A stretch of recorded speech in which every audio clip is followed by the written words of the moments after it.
Hi, everybody. It's Michelle Jackson. I am here with, you know what I'm about to say, another set of amazing writers from the Black Writers Workspace. I am so excited to be here to talk about our Chapter 1 writing competition because it was our first writing competition for writers of African descent.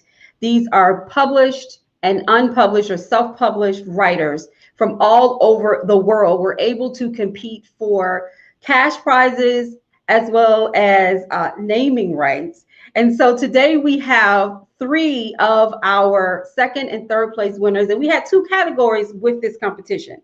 One category was for nonfiction fiction, and people had to submit up to 20 pages of an unpublished or self-published work of art. And then the second category was poetry. And so we collected all of our submissions over the course of about 2 months. And we had over 15 judges. These are all beta readers, people who love to read, had an opportunity to read the work and to score it and to provide some type of feedback so that our writers would know how to improve upon their craft. So the Chapter 1 writing competition went so well. We had over 60 applicants, and we were able to fine tune or drill down to some of our writers that we feel like are dynamic. Now, let me say this. We believe all of the writers are dynamic, okay? That is one thing I want everyone to leave here understanding. However, a competition is always good when it comes to writers because it helps to validate the work. Now, some of our writers here are not published. Some of them are in the process of getting published or looking to publish in the future. And that tells you a lot about the craft and the fact that they are so proficient and so good at what they do. So today we have Albert Mann, who was our third place winner for the nonfiction fiction category.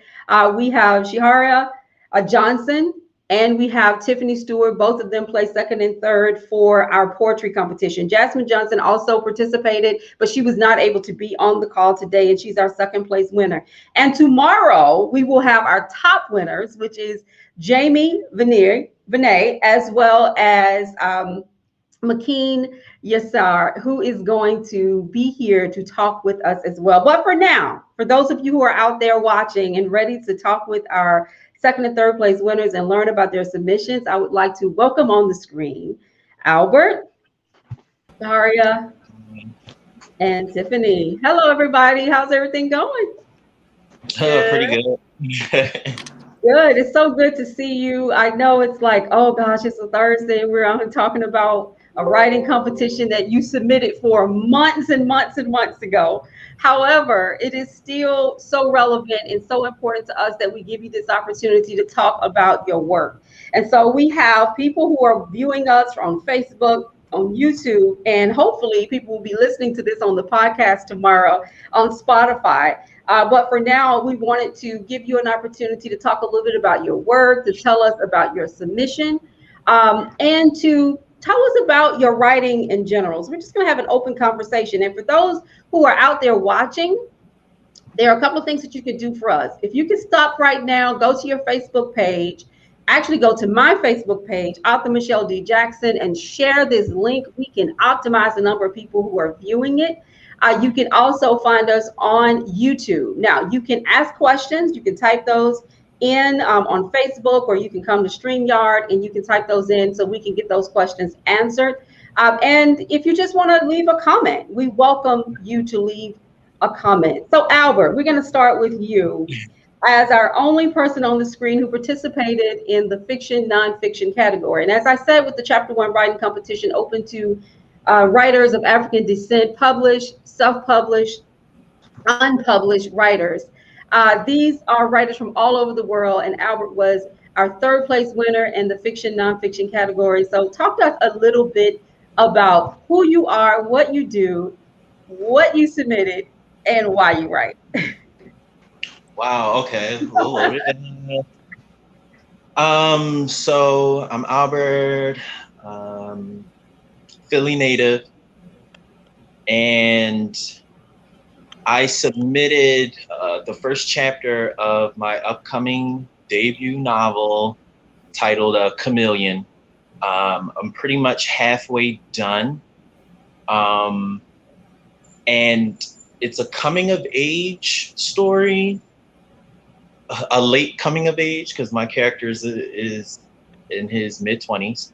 Mm-hmm. Um, and essentially, it's about a main character named Malcolm who has a falling out with his mother, and in the process of him trying to get home, he has somewhat of a reckoning with these sort of traumas that he's experienced but hasn't come face to face with Mm-hmm. specifically. And he's also haunted by these visions that are closely tied to his trauma. So the first chapter just introduces essentially a lot of mysteries and kind of sets up this relationship with his mom, which is pivotal to the story. But yeah, it's more so of like an urban coming of age, somewhat fantasy-esque. I haven't figured out genre-wise what to label it in, because it's, I'm a huge fan of fantasy. So I Mm-hmm. always thought my first attempt at writing would be fantasy related, but this story just been kind of nagging at me for years. And it's taken many forms, but this particular iteration I'm feel pretty confident about. So yeah. It's something about, so I've published two books, and both of them were self-published. And I love writing, and that's one of the reasons why I started the Black Writers Workspace. I've been wanting to be a writer my entire life. So I'm from Alabama, and I grew up in public housing and always wanted to be a writer. Was the girl dragging a typewriter around because I couldn't afford a computer. So I had this huge typewriter, and I was always pecking away at it. It's something about writing, though, where it nags you. It's like the characters develop themselves almost. It becomes something that it literally it drags you, is what I say. It literally it drags you to the pen and paper. So when did you know that writing was a thing that you just had to do? Ooh, I know. So I knew definitively that I wanted to be a writer in the third grade. I had a mentor at the time. Her name was Gail Franklin, who was also a teacher, who later became a teacher of mine. It was elementary school, and she came in. She just had to substitute our class, and she read a chapter for, I believe it was the second Harry Potter book. She just read one chapter from that book. And mind you, I was an avid reader, but not by choice. Like, my mom used to force me to read a lot. So I hadn't come across something that had, ignited that passion in me to want to read. And when she read that chapter, I later walked up to her and was like, oh my God, like, can I borrow that? Yeah. And then, like, I wanted to, gradually, as I, develop that passion for reading, I wanted to evoke the same type of emotions that this literature was giving me. Mm-hmm. So it was around that area of my life that I was like, yeah, this is what I want to do. This is what I want to do. And talk to us, Shara, the same thing. Tell us about yourself. Tell us about your work. Tell us about what it is that inspires you to write. And you write poetry, you and Tiffany, and it's so great to have you here, because poetry was a hard category for our judges to score. And I just want to let you guys know that our judges came from all walks of life. This was not a group of friends or a group of people who knew me. And, these were people who volunteered their time to read and score each one of these submissions. And we had over 60 submissions. So this was a lot of work for them. However, I was so impressed with the work they did with the poetry, because it's hard to score poetry. I didn't realize that until I started looking at it.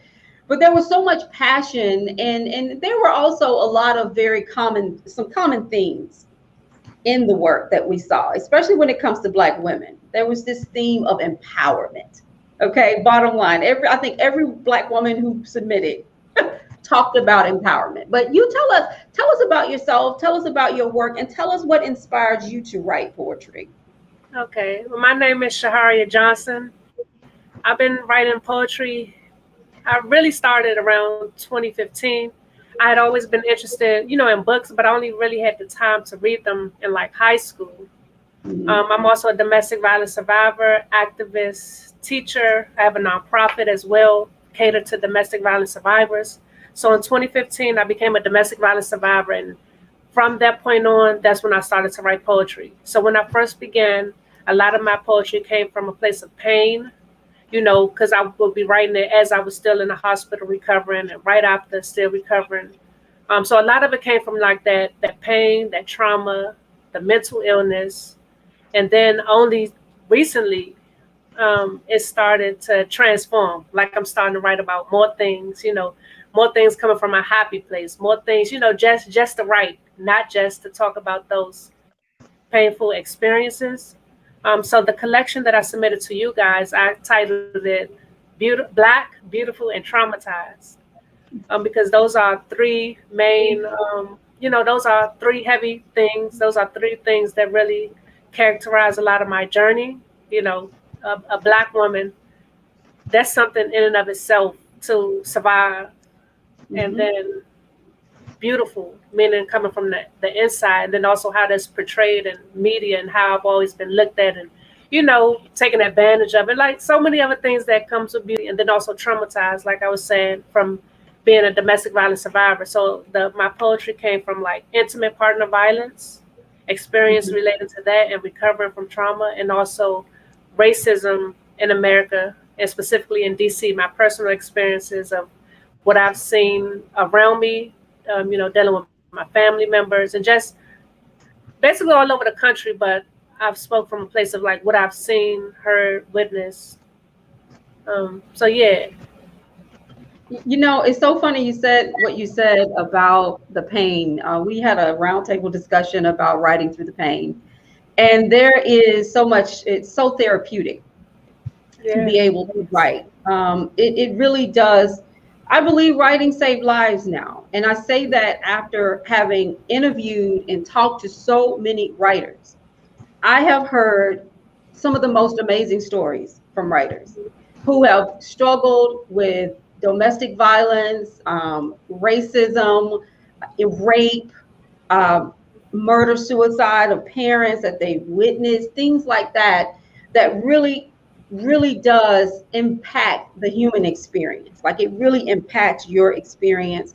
And to be able to put that on paper, I think allows you to literally save yourself because it really gives you a way to deal with and cope with the pain that you're dealing with. And it also gives other people a way to cope with their pain and what they're right, dealing with. right. So when people are transparent enough to write from that place, it is a beautiful thing. Let's talk about the transparency though. And what did the writing do for you? There is a level of transparency that every writer has to get to. How did you get to that place where you felt comfortable enough to talk about some of the things that you've experienced? I became comfortable enough when it happened to me, and I was dealing with some of the most, extreme emotions, a physical disability as a result of the domestic violence. So everything was just too hard to ignore. Like going through what I went through pushed me to want to become a domestic violence activist. And so from that point on, I decided to use my voice because a big part of me being in that relationship, I didn't have a voice. Like I Mhm. felt like I was silenced. And so that's the name of my nonprofit, Silence Kills, because my silence was literally killing me. Like I wasn't talking about it, and I was literally life was leaving from me because I was becoming somebody who I was never meant to be.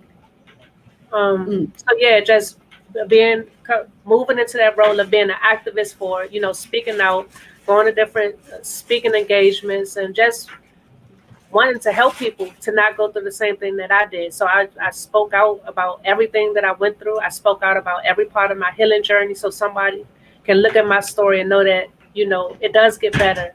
Keep going. Because, when a lot of people go through intense things like that, some may not want to keep going, or it turns them into somebody that they never wanted to be, like in a bad way. So I just wanted to Mhm. use my story and experience as a way of people seeing, like, You can come out of this. Keep going because it will get better. Like it may not get easier, but you will get stronger. So that's where I was transparent because people need to hear it because so many people are not talking about it. Like a lot of people Mhm. don't even know what trauma is. They don't know what the domestic violence, the cycle of domestic violence is. I didn't even know about it until I went through it and I started to go to support groups. So Mhm. and I know so many people that look just like me, live in my same neighborhood, Ward 7 in DC, that just do not know about it. They think it's normal. Toxic is normal because it's what they've always seen. So it's just important to speak out so they can see somebody that looks like them and know that, yes, this, I almost lost my life and it can happen to anybody, just creating awareness, teaching, and being an example. I love that, and I love that, and I want to first congratulate you on being so strong. Strong not only just in moving through this, but being willing to share. So the one of the reasons why the Black Writers Workspace is so important to me, as well as this competition, is the fact that I don't want our voices, our stories, our life experiences to be muted. I don't want people to not hear us and learn from us because there is so much value in our stories. I'm reading a book now from the page about a lady, a woman who grew up with two parents who were both crackheads. Crack, and these her terms. They were crack addicts. This book has moved me so much, and I know that if she hadn't have written it, just like if you hadn't have written your poetry, there would be one less person on earth impacted Right. positively by it, by your story. So thank you so much for writing it. And we're going to definitely get back to you and talk more about it very, very soon. So Tiffany, tell us about yourself. Tell us about your work, and what inspired you. Yeah, I just want to start by saying thank you to Shehariah for being transparent in her story. It's so funny because I thought about how I wanted in my mind, how I wanted to present myself and like how much of myself I wanted to share in this interview, but I could not listen to her and then not say that my poetry started similarly to hers, and that it really was birthed in a place of pain. So I was in a emotionally abusive relationship, and the poetry was just a way for me to really document my own feelings in that relationship without having to say that as to avoid conflict. So it was really just like the only way that I felt comfortable expressing myself Mm-hmm. Mm, um, during that time. And I just would like keep writing notes in my phone, or I would, like make it about someone else, but really it was about me. And I just kept a note of them until eventually I had enough poems where I shared them with friends, and they were like, "You should like share that with people. Like it's good." And that was really the first time that I even saw myself as a writer. Before then, I thought I was good at writing, but I didn't own the title of being a writer. It was like, oh yeah, I can write well. I'm good at it, but not like I'm a writer. And from there, even within like all that pain, it was like one of the most beautiful experiences for me because I cannot even begin to describe like or articulate how I feel when I write. The joy that it brings me and just knowing that it really is it is a part of my purpose. mhm, Like that's just something that I am, not something that I do. And I also, in that, understood the power of word.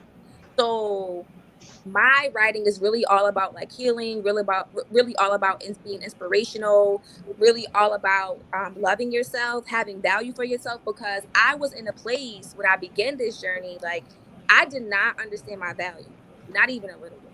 Like I literally it was, like my self love on a scale from 1 to 10, it was low. And it's interesting because on the outside, I had all of the things that people would think would make you love yourself, right? I had degrees and I had this and I had, good jobs and a business and like all these different things. But you could have everything and still have nothing. So Mm-hmm. like you can have these things and still and not understand your value. And so that's the place that I was at. And it was through my writing that I began to understand my value and understood that the words that I would say could positively affect someone else. And that's really what my work is about. It's about like your value. It's about understanding who you are. It's about the power of at any given moment, it's your choice. You could decide something else for your life. Sort of the same way like Shehariah spoke of, the same thing, like it could be different. Mm-hmm. And yeah. So I just Thank think you. Love that. Love it. Love it.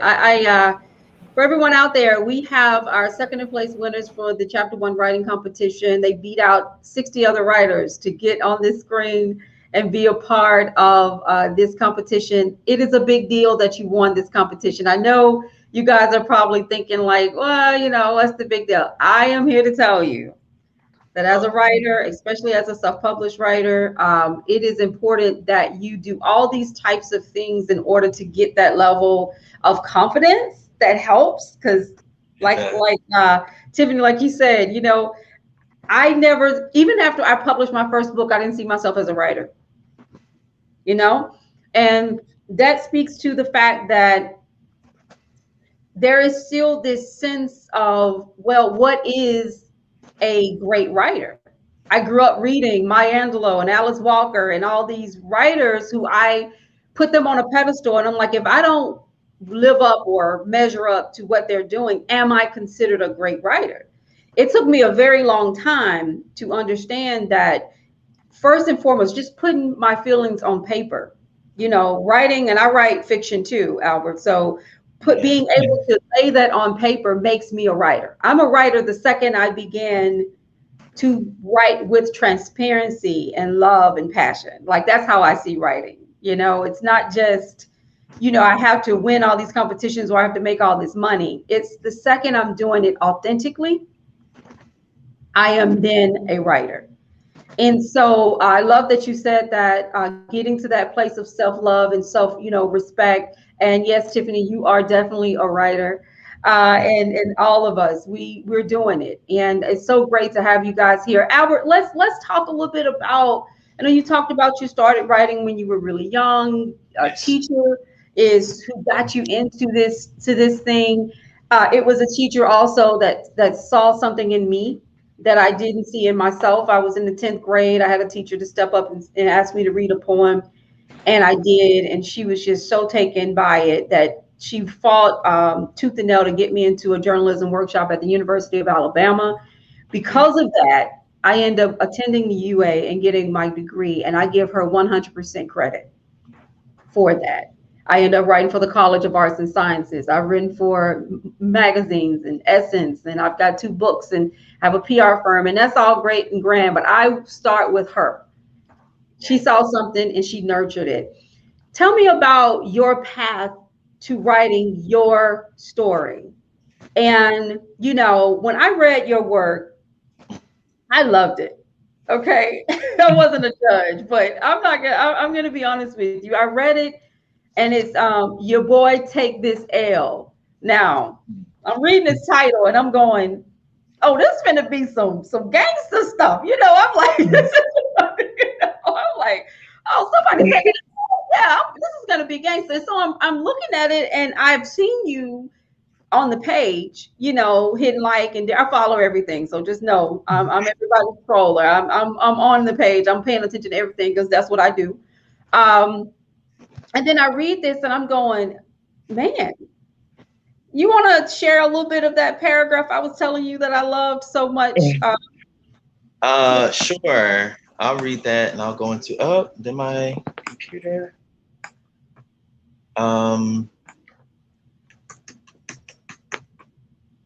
Did you lose it? Yeah. Oh, wait. Well, so it's not any dead air. To answer your question, this definitely was an undertaking.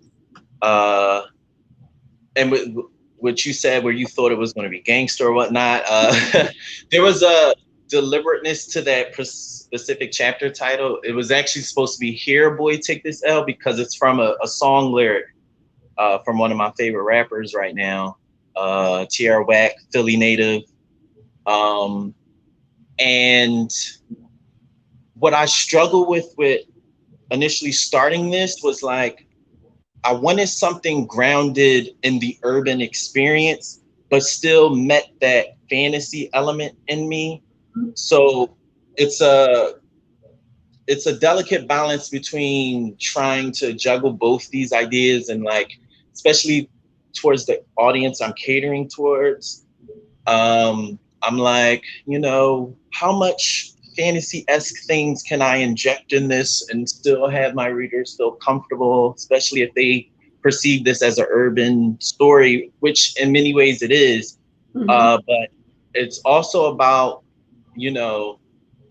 coming into one's own, walking your truth, and what do you have to sacrifice along the way to do so. It's also about relationships, and like sort of deconstructing this idea of what it is to be masculine. It's a lot of things in that as the story progresses. And, one of the things that I got like with feedback from like people who have read it or seen it, and they're like, well, I feel like I'm really there.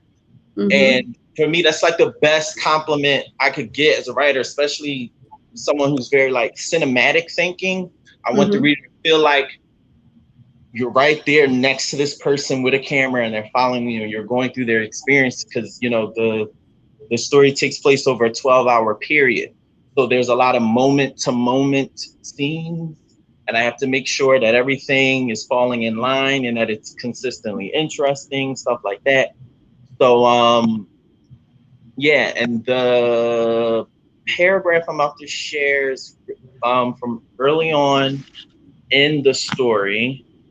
So I'll read it.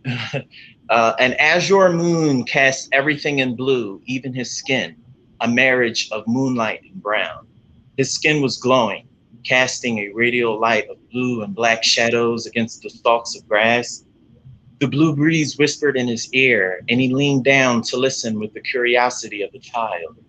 The wind pushed the tips of the grass against his cheeks. The air was punctuated with his giggles, and the grass laughed in response, mixing the two into a chorus that echoed into the night. So yeah, and then like in terms of inspirations, I would definitely put Moonlight up there. I don't know if any of you have ever seen that movie. Barry Jenkins won Academy Award for Best Picture a few years ago. But just really quick, there's a quote in there where one of the characters says, in moonlight, black boys look blue. You're blue. And that, I don't know why it affected me in such a profound way. But there was if you watch Moonlight, I've never seen black people's skin how it is in that movie. I don't know. It was the cinematography in it and the way that the characters looked in dark spaces or in the moonlight. And I was like, I have to write about that in some capacity.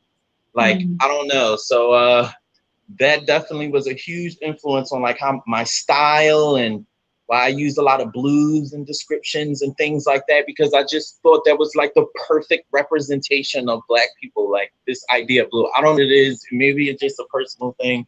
But yeah, so. I thought that was beautiful. Ladies, what do you think? I'm just cracking. Albert read that like you just I don't know why we can't.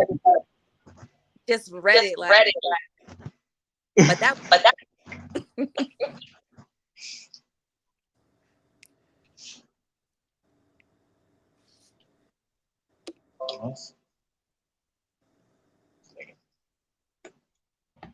Yeah, we have a slight. Not sure why, but we are. That was amazing. Absolutely. Oh, thank Tiffany, you you. want to read? Can you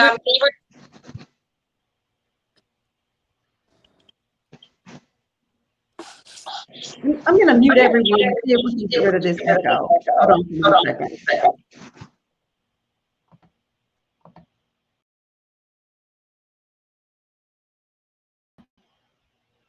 I'm hoping this will help. Can you hear me, Albert? Yes. Not sure why we have an echo. Hold on for a second.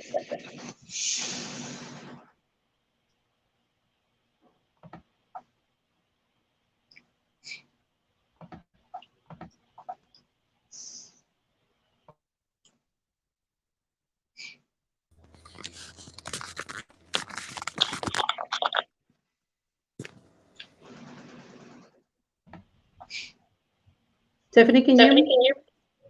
Mm-hmm. Let me get you to read. I'm going to go off the speaker to see if we can fix this. Because I want everybody to hear you guys. So it's very important for me to do that. So I'll read the poem, which actually it's called Black Woman.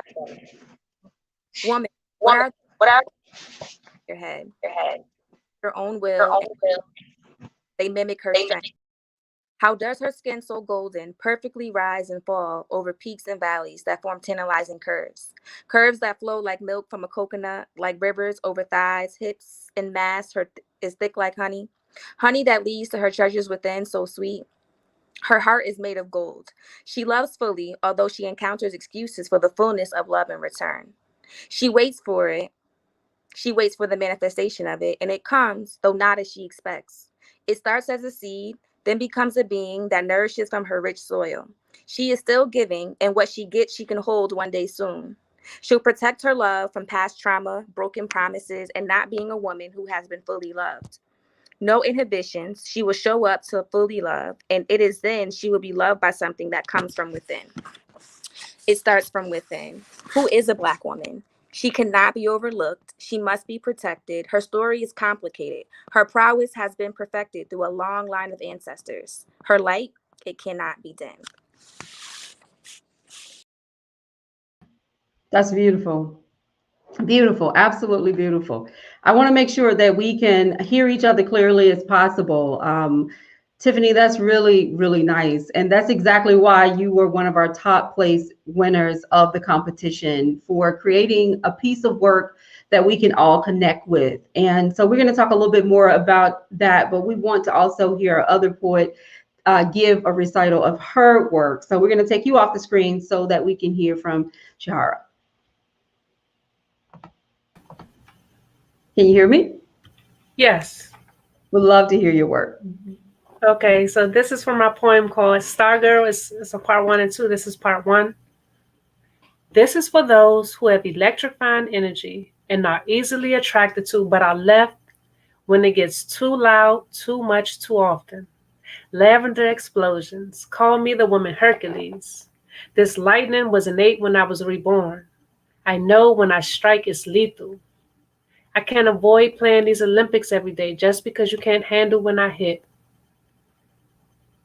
My voice has the power to move mountains. I know you may be afraid of the boom. Attraction becomes an insecurity because you realize people never stay long. The beginning is always extreme, then it's quiet all over again. I am all God and part human. The forces of nature were my kryptonite. They love me for my godliness, but abandon me when my humanness is exposed. They love me, then they hate me, then they love me again. Rebirth. That's an excerpt. Beautiful. That's beautiful. Thank you so much. I'm going to try to get everybody. Don't know what. Say something for me. Hello. Okay, so not sure if Albert, it may be a little bit on your end because we're trying to get it all cleared out, but that's okay. That's okay. We are excited to just have everybody here and see what we can do to give you an opportunity to read your work, to learn from your work. We have Amanda Mac Thomas who said, wow, to your readings. And I am going to say the same.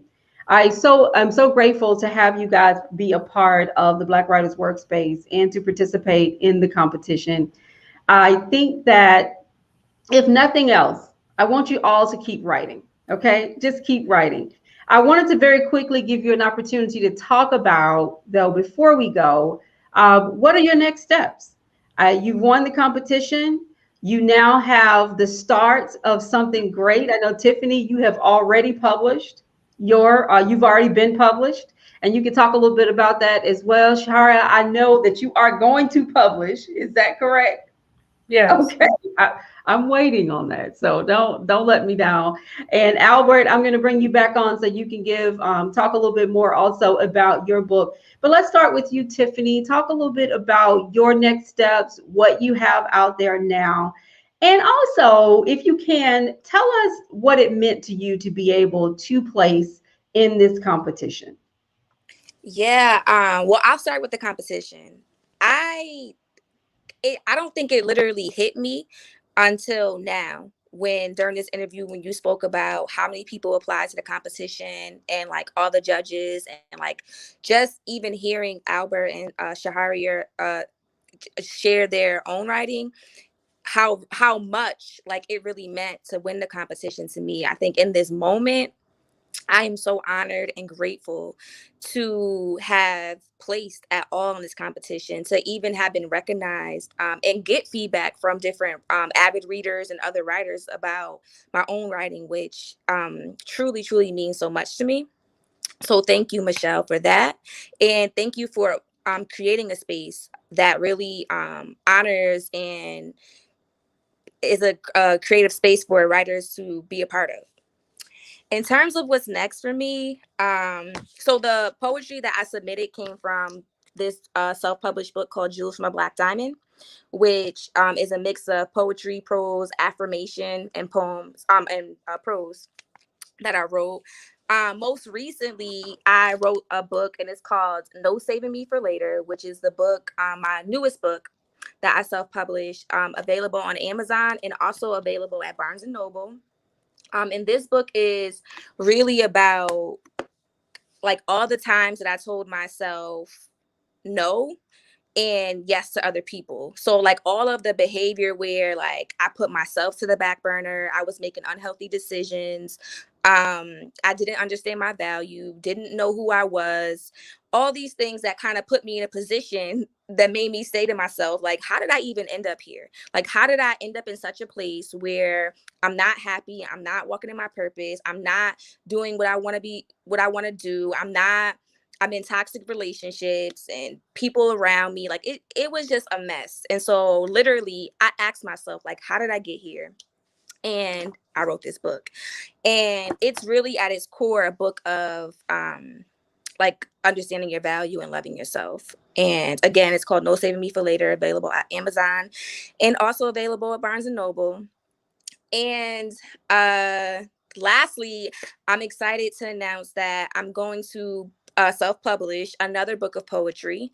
And this book of poetry is really going to be about like really embracing luxury. And when I say luxury, I mean that in like every sense. So not just like material wealth, but also like the luxury of like time freedom, the luxury of loving yourself properly, the luxury of um doing what it is that you want to do, the luxury of saying no when you, or saying what you mean, and not having to like bend and twist and like cater to other people in a way that's not authentic and true to yourself. So like all of that amazing stuff that not only I wish from on myself, but like particularly for Black women. And that is going to release in November. So thank you. You are doing some great things, young lady. I tell you, that's awesome. And I encourage everyone to go out and support Tiffany and her work. It's on Amazon, it's on Barnes and Noble. Give us the titles again of the books that are out there, and show us that cover, because I love that picture of you. It is absolutely gorgeous. Thank you so much. Love that. Jewels from a Black Diamond, available on Amazon, Barnes and Noble, or my website is TiffanyMStewart.com. So. Excellent. Thank you so much, Tiffany. Stay by. We're going to listen to everyone else, and then we're going to all come back together. Shehariah, talk to us about what's happening next for you. And I once again want to be the one to encourage you to please publish. You've got a lot of passion, a lot of transparency, and there are so many women out there that can learn from you. So please continue to write. Talk to us about your next steps. Okay, yeah, I definitely plan to keep writing. I have a lot of poems. Like I have so many just sitting on my computer. Once I tidy them up, I definitely want to publish a couple of books. I want to write a book about my journey and the invisible pain I've had to endure. And then I also want to write a poetry collection and like a journal type thing as well. So that's definitely coming. I can't say when, but hopefully within the next 2 years, I'll have them on shelves. Excellent. Continue to write. And I'm grateful for you telling your story to us. And so we can get the heartbeat behind your work, because that's what drives us to write. We don't write books just because we want to make money. We write books because we are so passionate about the written word. And I am very passionate about Black literature as a whole. So I would write even if I never made a dollar. Now, I can't say that's everybody's situation, but I just love to write. So thank you so much. Stand by. We're going to hear from Albert, and we're going to come back together and give a few tips to those out there who are looking to do more writing. Hi. Hello. Come on. You can tell us about your future. Oh, well, it'll definitely be finishing Chameleon. This is my third attempt at writing a novel. I'm very confident about this work, very passionate. And so me like coming into this competition, one, I would first like to say just thanks for giving me this opportunity. And, it's humbling to have been chosen and by, people among my peers, and so, yeah, the next step for me is definitely finishing Chameleon, and yeah, that's definitely something that I want to do, and look forward to that pretty soon. Well, that's excellent. So everyone, I know we have this horrible, I don't know why we have this problem with the mic. So Albert, I'm going to take you off and see if that helps. Can you hear me, ladies? Okay, so I wanted to just once again thank all three of you for being a part of this conversation. I'm so sorry about the microphone issues. However, it's technology. So, hey, it happens. And we do this live because we like for people to have the opportunity to ask questions and to see you live. So, it's all good. We're good. And I am just excited to know that you guys have all provided so much to this opportunity to be a part of our first writing competition. And we're going to have another writing competition, which will be launched next year. And we do ask and hope that everyone on the page will participate. We have taken the Black Writers Workspace, our private Facebook group, from around, we had maybe 100 people in March of last year. And now we are close to 10,000 people who are a part of it. This is a very active group. We are here to help each other, to support each other, and to be positive, which is what I think we have done a great job of being positive. This is a very, very positive page. And I want to say this as the moderator of the page. It's not because I'm throwing people off the page. It's not because I'm blocking people.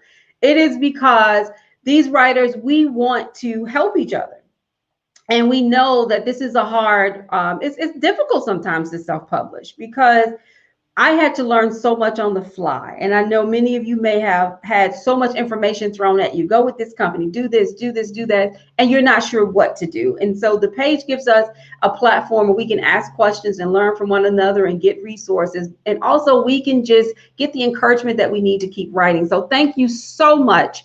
And I hate that we don't have Albert on the screen, but I do want to say to the three of you, please keep writing. Please keep doing what you're doing. Thanks to everyone for watching and listening. And we will definitely see these three again when we are watching them walk across the NAACP Image Award stage, when we're seeing their books as bestsellers, when we're seeing these young ladies stand at a podium and recite their poetry in front of thousands and thousands of people. That's what I see for the three of you. And so keep doing what you're doing. And thank you so much for being here.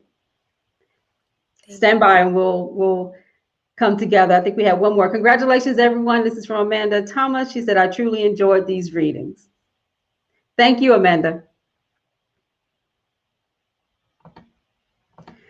So this was another opportunity to learn from our writers. And it is so important that we do these interviews because we need to get to know each other. We need to also be able to put a face with a post so that we can connect.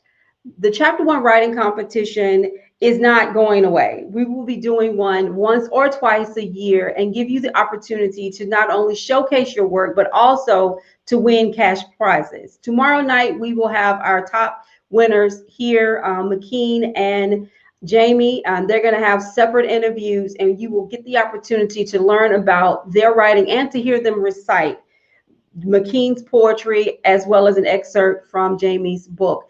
These are dynamic writers who are still coming out of the ground, like most of us, who's learning as they go, but who has so much talent. And that's what the Black Writers Workspace is all about. It's about showcasing that talent and the creativity that we have. And so thank you all for being a part of this podcast. You can find this on Facebook. You can find clips of it on Instagram, where we'll be able to later tonight, as well as on our podcast at anchor.fm, and that's Michelle D. Jackson Presents Black Writers Workspace. Will be also on Spotify. So thank you again for being a part of this interview.